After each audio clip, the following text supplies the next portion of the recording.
Hi hello friends, అందరు ఎలా ఉన్నారు? ఈరోజైతే మా గార్డెన్లో వైట్ శంఖం ఫ్లవర్ పూసిందండి.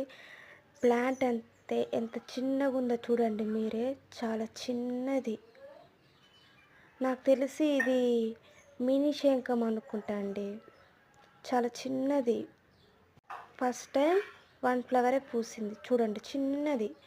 అది దాని కాండం కూడా చూడండి ఎంత సన్నగా ఉందో, చాలా చిన్నది.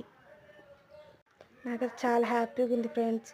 చాలాసార్లు వైట్ శంఖం గింజలు తెచ్చి వేసిన అసలు ఒక్కసారి కూడా ఒక్క ఫ్లవర్ కూడా వేయకపోయేవి.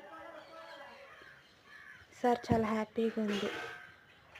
వైట్ శంఖం ఉంది, బ్లూ శంఖం ఉంది. బ్లూ శంఖం ఏమో డబల్ పెటల్, ఇదేమో సింగిల్ పెటలే. Bye friends.